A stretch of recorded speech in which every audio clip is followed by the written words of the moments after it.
8. From somewhere at the bottom of a passage the smell of roasting coffee, real coffee, not Victory coffee, came floating out into the street.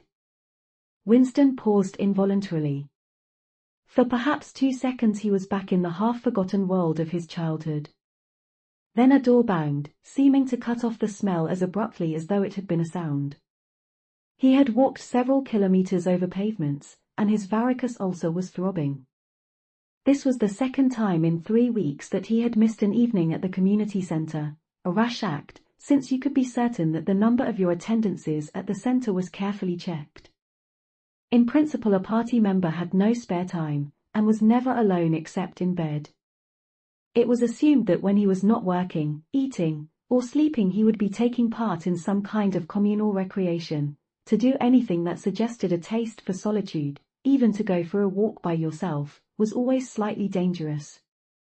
There was a word for it in Newspeak, own life, it was called, meaning individualism and eccentricity. But this evening as he came out of the ministry the balminess of the April air had tempted him.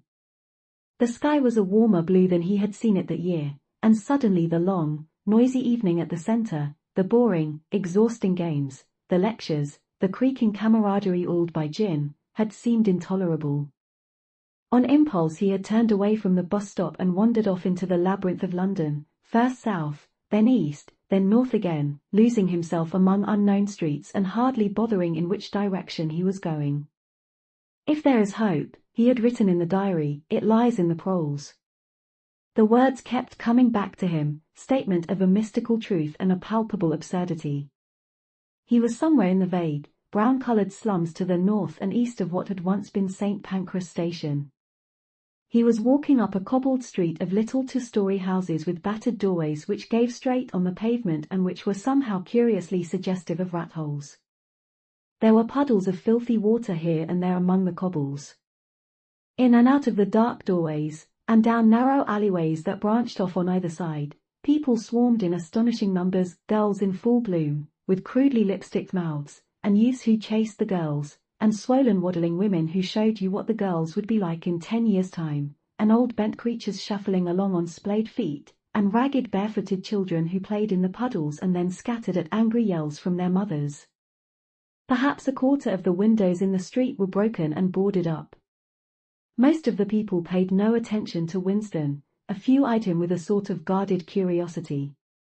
2 monstrous women with brick-red forearms folded across furry aprons were talking outside a doorway. Winston caught scraps of conversation as he approached. "Yes," I says to her, "that's all very well," I says. "But if you'd have been in my place you'd have done the same as what I done." "It's easy to criticize," I says, "but you ain't got the same problems as what I got." "Ah," said the other, "that's just it. That's just where it is." The strident voices stopped abruptly. The women studied him in hostile silence as he went past. But it was not hostility, exactly, merely a kind of wariness, a momentary stiffening, as at the passing of some unfamiliar animal. The blue overalls of the party could not be a common sight in a street like this. Indeed, it was unwise to be seen in such places, unless you had definite business there. The patrols might stop you if you happened to run into them. "May I see your papers, comrade? What are you doing here? What time did you leave work? Is this your usual way home?" And so on and so forth. Not that there was any rule against walking home by an unusual route, but it was enough to draw attention to you if the thought police heard about it. Suddenly the whole street was in commotion. There were yells of warning from all sides. People were shooting into the doorways like rabbits. A young woman leapt out of a doorway a little ahead of Winston, grabbed up a tiny child playing in a puddle, whipped her apron round it, and leapt back again, all in one movement. At the same instant a man in a concertina-like black suit, who had emerged from a side alley, ran towards Winston, pointing excitedly to the sky. "Steamer," he yelled. "Look out, governor! Ban overhead! Lay down quick!" Steamer was a nickname which, for some reason, the proles applied to rocket bombs. Winston promptly flung himself on his face. The proles were nearly always right when they gave you a warning of this kind. They seemed to possess some kind of instinct which told them several seconds in advance when a rocket was coming, although the rocket supposedly traveled faster than sound. Winston clasped his forearms above his head. There was a roar that seemed to make the pavement heave. A shower of light objects pattered onto his back. When he stood up, he found that he was covered with fragments of glass from the nearest window. He walked on. The bomb had demolished a group of houses 200 meters up the street. A black plume of smoke hung in the sky, and below it a cloud of plaster dust in which a crowd was already forming around the ruins. There was a little pile of plaster lying on the pavement ahead of him, and in the middle of it he could see a bright red streak. When he got up to it, he saw that it was a human hand severed at the wrist. Apart from the bloody stump, the hand was so completely whitened as to resemble a plaster cast. He kicked the thing into the gutter, and then, to avoid the crowd, turned down a side street to the right. Within 3 or 4 minutes he was out of the area which the bomb had affected, and the sordid, swarming life of the streets was going on as though nothing had happened. It was nearly 20 hours, and the drinking shops which the proles frequented, pubs, they called them, were choked with customers. From their grimy swing doors, endlessly opening and shutting, there came forth a smell of urine, sawdust, and sour beer. In an angle formed by a projecting house front 3 men were standing very close together, the middle one of them holding a folded-up newspaper which the other 2 were studying over his shoulder. Even before he was near enough to make out the expression on their faces, Winston could see absorption in every line of their bodies. It was obviously some serious piece of news that they were reading. He was a few paces away from them when suddenly the group broke up and 2 of the men were in violent altercation. For a moment they seemed almost on the point of blows. "Can't you bleeding well listen to what I say? I tell you no number ending in 7 ain't won for over 14 months. Yes, it has, then. No, it has not. Back home I got the ole lot of 'em for over 2 years wrote down on a piece of paper. I takes 'em down reg'lar as the clock. And I tell you, no number ending in 7. Yes, a 7 as 1. I could pretty near tell you the bleeding number. 407, it ended in. It were in February, 2nd week in February. February your grandmother. I got it all down in black and white. And I tell you, no number." "Oh, pack it in," said the 3rd man. They were talking about the lottery. Winston looked back when he had gone 30 meters. They were still arguing, with vivid, passionate faces. The lottery, with its weekly payout of enormous prizes, was the one public event to which the proles paid serious attention. It was probable that there were some millions of proles for whom the lottery was the principal if not the only reason for remaining alive. It was their delight, their folly, their anodyne, their intellectual stimulant. Where the lottery was concerned, even people who could barely read and write seemed capable of intricate calculations and staggering feats of memory. There was a whole tribe of men who made a living simply by selling systems, forecasts, and lucky amulets. Winston had nothing to do with the running of the lottery, which was managed by the Ministry of Plenty, but he was aware, indeed everyone in the party was aware, that the prizes were largely imaginary. Only small sums were actually paid out, the winners of the big prizes being non-existent persons. In the absence of any real intercommunication between one part of Oceania and another, this was not difficult to arrange. But if there was hope, it lay in the proles. You had to cling on to that. When you put it in words it sounded reasonable, it was when you looked at the human beings passing you on the pavement that it became an act of faith. The street into which he had turned ran downhill.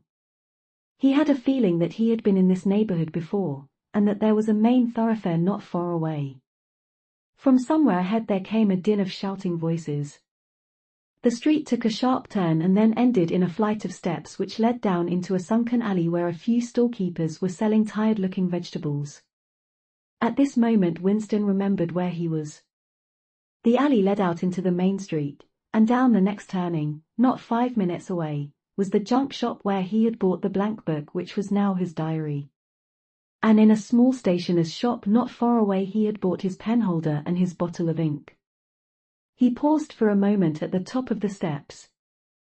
On the opposite side of the alley there was a dingy little pub whose windows appeared to be frosted over but in reality were merely coated with dust.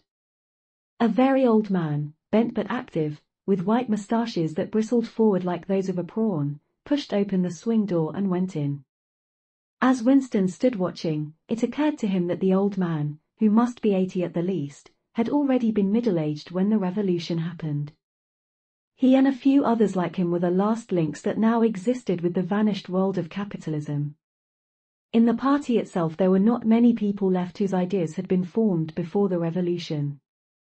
The older generation had mostly been wiped out in the great purges of the 50s and 60s, and the few who survived had long ago been terrified into complete intellectual surrender. If there was anyone still alive who could give you a truthful account of conditions in the early part of the century, it could only be a prole.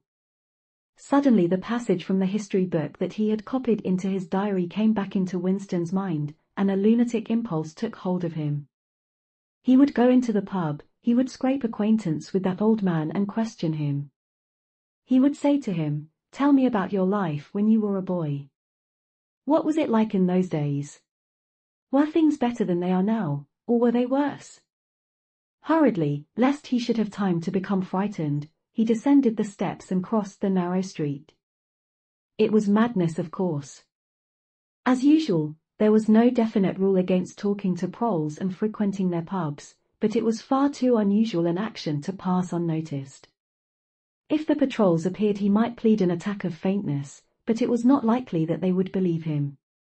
He pushed open the door, and a hideous cheesy smell of sour beer hit him in the face. As he entered the din of voices dropped to about half its volume.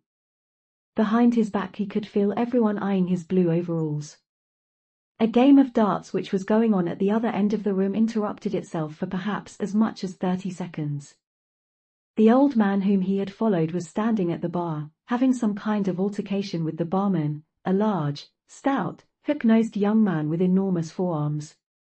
A knot of others, standing round with glasses in their hands, were watching the scene. "I asked you civil enough, didn't I?" said the old man, straightening his shoulders pugnaciously. "You telling me you ain't got a pint mug in the ole bleeding boozer?" "And what in hell's name is a pint?" said the barman, leaning forward with the tips of his fingers on the counter. "Ark at him. Calls herself a barman and don't know what a pint is.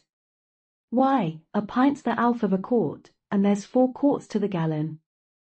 Are they to teach you the A, B, C next?" "Never heard of 'em," said the barman shortly. "Litre and half litre, that's all we serve. There's the glasses on the shelf in front of you." "I likes a pint," persisted the old man. "You could a draught me off a pint easy enough. We didn't have these bleeding litres when I was a young man." "When you were a young man we were all living in the treetops," said the barman, with a glance at the other customers.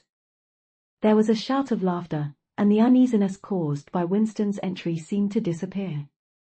The old man's white stubbled face had flushed pink. He turned away, muttering to himself, and bumped into Winston. Winston caught him gently by the arm. "May I offer you a drink?" he said. "You're a gent," said the other, straightening his shoulders again. He appeared not to have noticed Winston's blue overalls. "Pint," he added aggressively to the barman. "Pint of wallop." The barman swished 2 half-litres of dark brown beer into thick glasses which he had rinsed in a bucket under the counter. Beer was the only drink you could get in prole pubs. The proles were supposed not to drink gin, though in practice they could get hold of it easily enough. The game of darts was in full swing again, and the knot of men at the bar had begun talking about lottery tickets. Winston's presence was forgotten for a moment. There was a deal table under the window where he and the old man could talk without fear of being overheard. It was horribly dangerous, but at any rate there was no telescreen in the room, a point he had made sure of as soon as he came in. "'E could a draught me off a pint," grumbled the old man as he settled down behind a glass. "A half litre ain't enough." It don't satisfy. Ana ole liters too much. It starts my bladder running. Let alone the price. You must have seen great changes since you were a young man, said Winston tentatively. The old man's pale blue eyes moved from the darts board to the bar, and from the bar to the door of the gents, as though it were in the barroom that he expected the changes to have occurred. The beer was better, he said finally. And cheaper. When I was a young man, mild beer, wallop we used to call it, was 4p a pint. That was before the war, of course. Which war was that? Said Winston. It's all wars, said the old man vaguely. He took up his glass, and his shoulders straightened again. Wishing you the very best of health. In his lean throat the sharp-pointed Adam's apple made a surprisingly rapid up-and-down movement, and the beer vanished. Winston went to the bar and came back with 2 more half-liters. The old man appeared to have forgotten his prejudice against drinking a full liter. You are very much older than I am, said Winston. You must have been a grown man before I was born. You can remember what it was like in the old days, before the revolution. People of my age don't really know anything about those times. We can only read about them in books, and what it says in the books may not be true. I should like your opinion on that. The history books say that life before the revolution was completely different from what it is now. There was the most terrible oppression, injustice, poverty worse than anything we can imagine. Here in London, the great mass of the people never had enough to eat from birth to death. Half of them hadn't even boots on their feet. They worked 12 hours a day, they left school at 9, they slept 10 in a room. And at the same time there were a very few people, only a few thousands, the capitalists, they were called, who were rich and powerful. They owned everything that there was to own.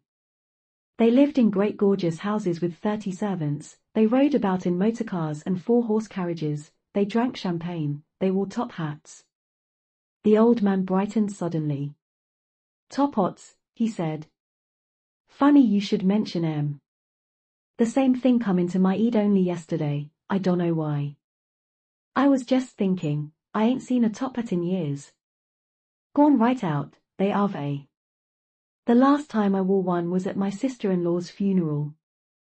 And that was, well, I couldn't give you the date, but it must have been 50 years ago. Of course it was only hired for the occasion, you understand. It isn't very important about the top hats, said Winston patiently. The point is, these capitalists, they and a few lawyers and priests and so forth who lived on them, were the lords of the earth. Everything existed for their benefit. You, the ordinary people, the workers, were their slaves. They could do what they liked with you. They could ship you off to Canada like cattle. They could sleep with your daughters if they chose. They could order you to be flogged with something called a cat o' nine tails. You had to take your cap off when you passed them. Every capitalist went about with a gang of lackeys who... The old man brightened again. Lackeys, he said. Now there's a word I ain't heard since ever so long. Lackeys. That reg'lar takes me back, that does. I recollect donkeys years ago I used to sometimes go to Hyde Park of a Sunday afternoon to hear the blokes making speeches. Salvation Army, Roman Catholics, Jews, Indians, all sorts there was. And there was one bloke, well, I couldn't give you his name, but a real powerful speaker he was. He didn't half give it lackeys. He says, lackeys of the bourgeoisie. Flunkies of the ruling class. Parasites, that was another of them. And yennas, he definitely called them yennas. Of course he was referring to the Labour Party, you understand. Winston had the feeling that they were talking at cross purposes. What I really wanted to know was this, he said. Do you feel that you have more freedom now than you had in those days? Are you treated more like a human being? In the old days, the rich people, the people at the top. The House of Lords, put in the old man reminiscently. The House of Lords, if you like. What I am asking is, were these people able to treat you as an inferior, simply because they were rich and you were poor? Is it a fact, for instance, that you had to call them sir and take off your cap when you passed them? The old man appeared to think deeply. He drank off about a quarter of his beer before answering. Yes, he said. They liked you to touch your cap to them. It showed respect, like. I didn't agree with it, myself, but I'd done it often enough. Had to, as you might say. And was it usual, I'm only quoting what I've read in history books, was it usual for these people and their servants to push you off the pavement into the gutter? One of them pushed me once, said the old man. I recollect it as if it was yesterday. It was boat race night, terribly rowdy they used to get on boat race night, and I bumps into a young bloke on Shaftesbury Avenue. Quite a gent, he was, dress shirt, top hat, black overcoat. He was kind of zigzagging across the pavement, and I bumps into him accidental like. He says, why can't you look where you're going? He says. I say, do you think you've bought the bleeding pavement? He says, I'll twist your bloody eed off if you get fresh with me. I says, you're drunk. I'll give you in charge an alpha minute, I says. And if you'll believe me, he puts his hand on my chest and gives me a shove as pretty near sent me under the wheels of a bus. Well, I was young in them days, and I was going to Ave fetched him one, only. A sense of helplessness took hold of Winston. The old man's memory was nothing but a rubbish heap of details. One could question him all day without getting any real information. The party histories might still be true, after a fashion, they might even be completely true. He made a last attempt. Perhaps I have not made myself clear, he said. What I'm trying to say is this. You have been alive a very long time, you lived half your life before the revolution. In 1925, for instance, you were already grown up. Would you say from what you can remember, that life in 1925 was better than it is now, or worse? If you could choose, would you prefer to live then or now? The old man looked meditatively at the darts board. He finished up his beer, more slowly than before. When he spoke it was with a tolerant philosophical air, as though the beer had mellowed him. I know what you expect me to say, he said. You expect me to say as I'd sooner be young again. Most people'd say they'd sooner be young, if you asked 'em. You got your health and strength when you're young. When you get to my time of life you ain't never well. I suffer something wicked from my feet, and my bladder's just terrible. 6 and 7 times a night it has me out of bed. On the other hand, there's great advantages in being a old man. You ain't got the same worries. No truck with women, and that's a great thing. I ain't had a woman for near on 30 year, if you'd credit it. Nor wanted to, what's more. Winston sat back against the windowsill. It was no use going on. He was about to buy some more beer when the old man suddenly got up and shuffled rapidly into the stinking urinal at the side of the room. The extra half-liter was already working on him. Winston sat for a minute or two gazing at his empty glass, and hardly noticed when his feet carried him out into the street again. Within 20 years at the most, he reflected, the huge and simple question, was life better before the revolution than it is now, would have ceased once and for all to be answerable. But in effect it was unanswerable even now, since the few scattered survivors from the ancient world were incapable of comparing one age with another. They remembered a million useless things, a quarrel with a workmate, a hunt for a lost bicycle pump, the expression on a long-dead sister's face, the swirls of dust on a windy morning 70 years ago, but all the relevant facts were outside the range of their vision. They were like the ant, which can see small objects but not large ones. And when memory failed and written records were falsified, when that happened, the claim of the party to have improved the conditions of human life had got to be accepted, because there did not exist, and never again could exist, any standard against which it could be tested. At this moment his train of thought stopped abruptly. He halted and looked up. He was in a narrow street, with a few dark little shops, interspersed among dwelling houses. Immediately above his head there hung 3 discolored metal balls which looked as if they had once been gilded. He seemed to know the place. Of course. He was standing outside the junk shop where he had bought the diary. A twinge of fear went through him. It had been a sufficiently rash act by the book in the beginning, and he had sworn never to come near the place again. And yet the instant that he allowed his thoughts to wander, his feet had brought him back here of their own accord. It was precisely against suicidal impulses of this kind that he had hoped to guard himself by opening the diary. At the same time he noticed that although it was nearly 21 hours the shop was still open. With the feeling that he would be less conspicuous inside than hanging about on the pavement, he stepped through the doorway. If questioned, he could plausibly say that he was trying to buy razor blades. The proprietor had just lighted a hanging oil lamp which gave off an unclean but friendly smell.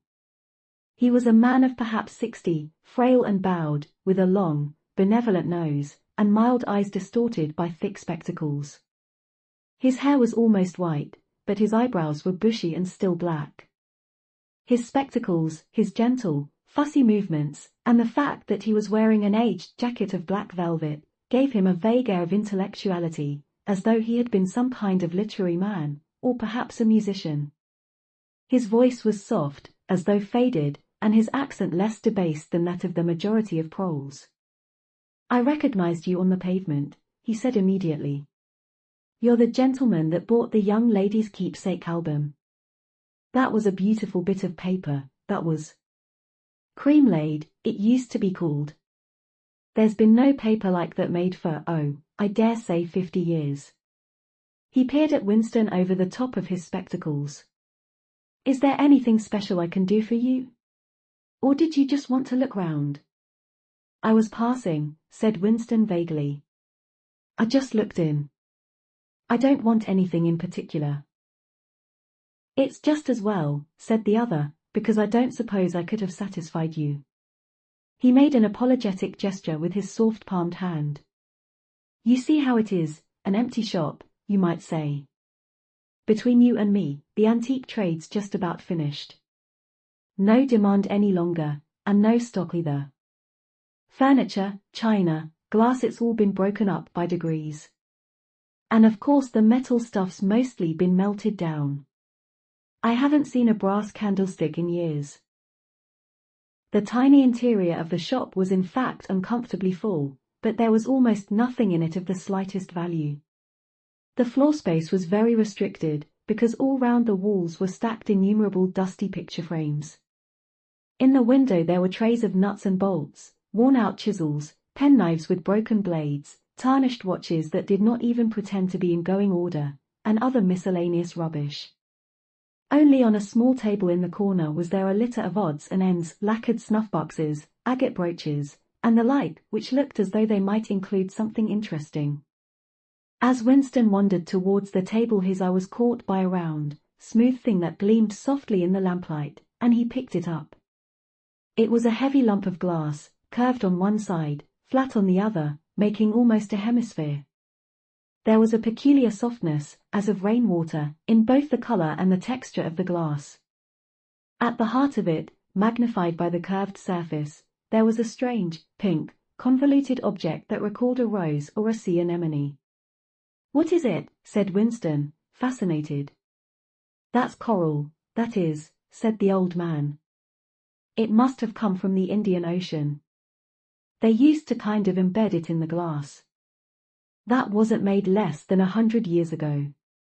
More, by the look of it." "It's a beautiful thing," said Winston. "It is a beautiful thing," said the other appreciatively. "But there's not many that'd say so nowadays." He coughed. "Now, if it so happened that you wanted to buy it, that'd cost you $4. I can remember when a thing like that would have fetched £8, and £8 was, well, I can't work it out, but it was a lot of money. But who cares about genuine antiques nowadays, even the few that's left?"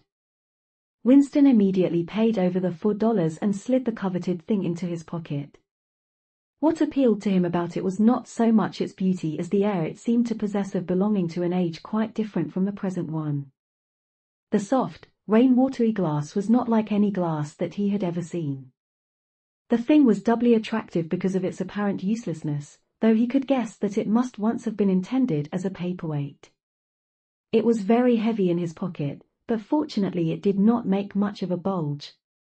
It was a queer thing, even a compromising thing, for a party member to have in his possession. Anything old, and for that matter anything beautiful, was always vaguely suspect. The old man had grown noticeably more cheerful after receiving the $4. Winston realized that he would have accepted 3 or even 2. "There's another room upstairs that you might care to take a look at," he said. "There's not much in it. Just a few pieces. We'll do with a light if we're going upstairs." He lit another lamp, and, with bowed back, led the way slowly up the steep and worn stairs and along a tiny passage, into a room which did not give on the street but looked out on a cobbled yard and a forest of chimney pots. Winston noticed that the furniture was still arranged as though the room were meant to be lived in. There was a strip of carpet on the floor, a picture or 2 on the walls, and a deep, slatternly armchair drawn up to the fireplace. An old-fashioned glass clock with a 12-hour face was ticking away on the mantelpiece. Under the window, and occupying nearly a quarter of the room, was an enormous bed with the mattress still on it. "We lived here till my wife died," said the old man half apologetically. "I'm selling the furniture off by little and little. Now that's a beautiful mahogany bed, or at least it would be if you could get the bugs out of it. But I dare say you'd find it a little bit cumbersome." He was holding the lamp high up, so as to illuminate the whole room, and in the warm dim light the place looked curiously inviting. The thought flitted through Winston's mind that it would probably be quite easy to rent the room for a few dollars a week, if he dared to take the risk. It was a wild, impossible notion, to be abandoned as soon as thought of, but the room had awakened in him a sort of nostalgia, a sort of ancestral memory. It seemed to him that he knew exactly what it felt like to sit in a room like this, in an armchair beside an open fire with your feet in the fender and a kettle on the hob, utterly alone, utterly secure, with nobody watching you, no voice pursuing you, no sound except the singing of the kettle and the friendly ticking of the clock. "There's no telescreen," he could not help murmuring. "Ah," said the old man, "I never had one of those things. Too expensive. And I never seemed to feel the need of it, somehow. Now that's a nice gate-leg table in the corner there. Though of course you'd have to put new hinges on it if you wanted to use the flaps." There was a small bookcase in the other corner, and Winston had already gravitated towards it. It contained nothing but rubbish. The hunting down and destruction of books had been done with the same thoroughness in the prole quarters as everywhere else. It was very unlikely that there existed anywhere in Oceania a copy of a book printed earlier than 1960. The old man, still carrying the lamp, was standing in front of a picture in a rosewood frame which hung on the other side of the fireplace, opposite the bed. "Now, if you happen to be interested in old prints at all," he began delicately. Winston came across to examine the picture. It was a steel engraving of an oval building with rectangular windows, and a small tower in front. There was a railing running round the building, and at the rear end there was what appeared to be a statue. Winston gazed at it for some moments. It seemed vaguely familiar, though he did not remember the statue. "The frame's fixed to the wall," said the old man, "but I could unscrew it for you, I dare say." "I know that building," said Winston finally. "It's a ruin now. It's in the middle of the street outside the Palace of Justice." "That's right. Outside the law courts. It was bombed in, many years ago. It was a church at one time, Street. Clements Danes, its name was." He smiled apologetically, as though conscious of saying something slightly ridiculous, and added, "Oranges and lemons, say the bells of Street." "Clements? What's that?" said Winston. "Oh, oranges and lemons, say the bells of Street. Clements. That was a rhyme we had when I was a little boy. How it goes on I don't remember, but I do know it ended up, 'Here comes a candle to light you to bed, here comes a chopper to chop off your head.' It was a kind of a dance." They held out their arms for you to pass under, and when they came to "Here comes a chopper to chop off your head," they brought their arms down and caught you. It was just names of churches. All the London churches were in it, all the principal ones, that is. Winston wondered vaguely to what century the church belonged. It was always difficult to determine the age of a London building. Anything large and impressive, if it was reasonably new in appearance, was automatically claimed as having been built since the Revolution, while anything that was obviously of earlier date was ascribed to some dim period called the Middle Ages. The centuries of capitalism were held to have produced nothing of any value. One could not learn history from architecture any more than one could learn it from books.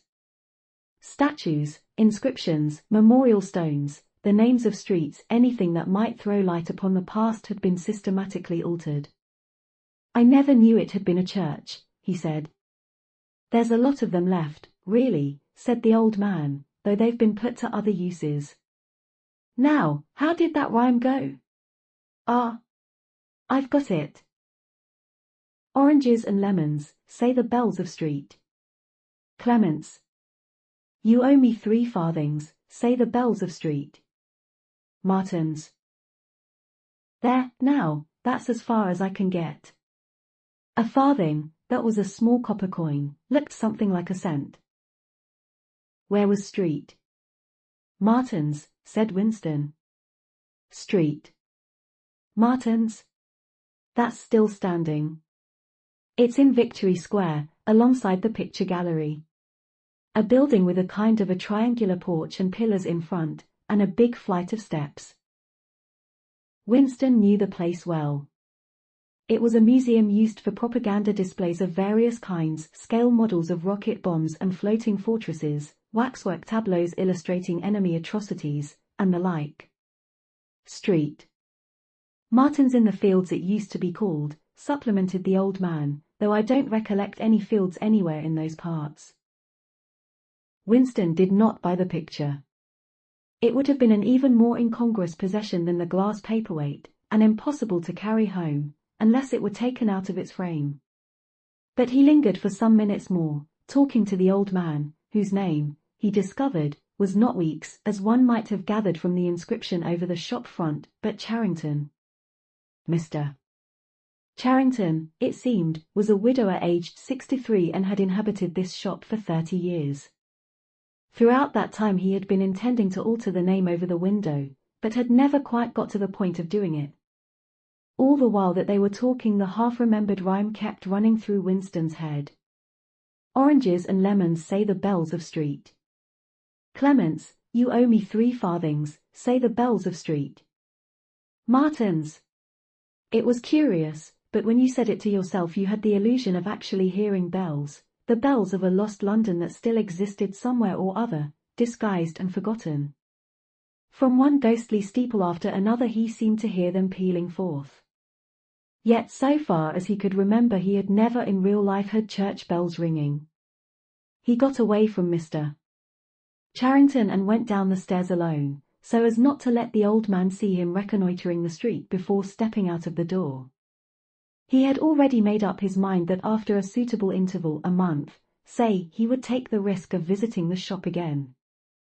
It was perhaps not more dangerous than shirking an evening at the centre. The serious piece of folly had been to come back here in the first place, after buying the diary and without knowing whether the proprietor of the shop could be trusted. However, yes, he thought again, he would come back. He would buy further scraps of beautiful rubbish. He would buy the engraving of Street Clements Danes, take it out of its frame, and carry it home concealed under the jacket of his overalls. He would drag the rest of that poem out of Mr. Charrington's memory. Even the lunatic project of renting the room upstairs flashed momentarily through his mind again. For perhaps 5 seconds exultation made him careless, and he stepped out onto the pavement without so much as a preliminary glance through the window. He had even started humming to an improvised tune. Oranges and lemons, say the bells of street. Clements. You owe me 3 farthings, say the. Suddenly his heart seemed to turn to ice and his bowels to water. A figure in blue overalls was coming down the pavement, not 10 meters away. It was the girl from the fiction department, the girl with dark hair. The light was failing, but there was no difficulty in recognizing her. She looked him straight in the face, then walked quickly on as though she had not seen him. For a few seconds Winston was too paralyzed to move. Then he turned to the right and walked heavily away, not noticing for the moment that he was going in the wrong direction. At any rate, one question was settled. There was no doubting any longer that the girl was spying on him. She must have followed him here, because it was not credible that by pure chance she should have happened to be walking on the same evening up the same obscure back street, kilometers distant from any quarter where party members lived. It was too great a coincidence. Whether she was really an agent of the thought police, or simply an amateur spy actuated by officiousness, hardly mattered. It was enough that she was watching him. Probably she had seen him go into the pub as well. It was an effort to walk. The lump of glass in his pocket banged against his thigh at each step, and he was half-minded to take it out and throw it away. The worst thing was the pain in his belly. For a couple of minutes he had the feeling that he would die if he did not reach a lavatory soon. But there would be no public lavatories in a quarter like this. Then the spasm passed, leaving a dull ache behind. The street was a blind alley. Winston halted, stood for several seconds wondering vaguely what to do, then turned round and began to retrace his steps. As he turned it occurred to him that the girl had only passed him 3 minutes ago and that by running he could probably catch up with her. He could keep on her track till they were in some quiet place, and then smash her skull in with a cobblestone. The piece of glass in his pocket would be heavy enough for the job. But he abandoned the idea immediately, because even the thought of making any physical effort was unbearable. He could not run, he could not strike a blow. Besides, she was young and lusty and would defend herself. He thought also of hurrying to the community center and staying there till the place closed, so as to establish a partial alibi for the evening. But that too was impossible. A deadly lassitude had taken hold of him. All he wanted was to get home quickly and then sit down and be quiet. It was after 22 hours when he got back to the flat. The lights would be switched off at the main at 23:30. He went into the kitchen and swallowed nearly a teacupful of Victory gin. Then he went to the table in the alcove, sat down, and took the diary out of the drawer. But he did not open it at once. From the telescreen a brassy female voice was squalling a patriotic song. He sat staring at the marbled cover of the book, trying without success to shut the voice out of his consciousness. It was at night that they came for you, always at night. The proper thing was to kill yourself before they got you. Undoubtedly some people did so. Many of the disappearances were actually suicides. But it needed desperate courage to kill yourself in a world where firearms, or any quick and certain poison, were completely unprocurable. He thought with a kind of astonishment of the biological uselessness of pain and fear, the treachery of the human body which always freezes into inertia at exactly the moment when a special effort is needed. He might have silenced the dark-haired girl if only he had acted quickly enough, but precisely because of the extremity of his danger he had lost the power to act. It struck him that in moments of crisis one is never fighting against an external enemy, but always against one's own body. Even now, in spite of the gin, the dull ache in his belly made consecutive thought impossible. And it is the same, he perceived, in all seemingly heroic or tragic situations. On the battlefield, in the torture chamber, on a sinking ship, the issues that you are fighting for are always forgotten, because the body swells up until it fills the universe, and even when you are not paralyzed by fright or screaming with pain, life is a moment-to-moment struggle against hunger or cold or sleeplessness, against a sour stomach or an aching tooth. He opened the diary. It was important to write something down. The woman on the telescreen had started a new song. Her voice seemed to stick into his brain like jagged splinters of glass. He tried to think of O'Brien, for whom, or to whom, the diary was written, but instead he began thinking of the things that would happen to him after the thought police took him away. It would not matter if they killed you at once. To be killed was what you expected. But before death, nobody spoke of such things, yet everybody knew of them. There was the routine of confession that had to be gone through, the groveling on the floor and screaming for mercy, the crack of broken bones, the smashed teeth, and bloody clots of hair. Why did you have to endure it, since the end was always the same? Why was it not possible to cut a few days or weeks out of your life? Nobody ever escaped detection, and nobody ever failed to confess. When once you had succumbed to thought crime, it was certain that by a given date you would be dead. Why then did that horror, which altered nothing, have to lie embedded in future time? He tried with a little more success than before to summon up the image of O'Brien. "We shall meet in the place where there is no darkness," O'Brien had said to him. He knew what it meant, or thought he knew. The place where there is no darkness was the imagined future, which one would never see, but which, by foreknowledge, one could mystically share in. But with the voice from the telescreen nagging at his ears, he could not follow the train of thought further. He put a cigarette in his mouth. Half the tobacco promptly fell out onto his tongue, a bitter dust which was difficult to spit out again. The face of Big Brother swam into his mind, displacing that of O'Brien. Just as he had done a few days earlier, he slid a coin out of his pocket and looked at it. The face gazed up at him, heavy, calm, protecting, but what kind of smile was hidden beneath the dark moustache?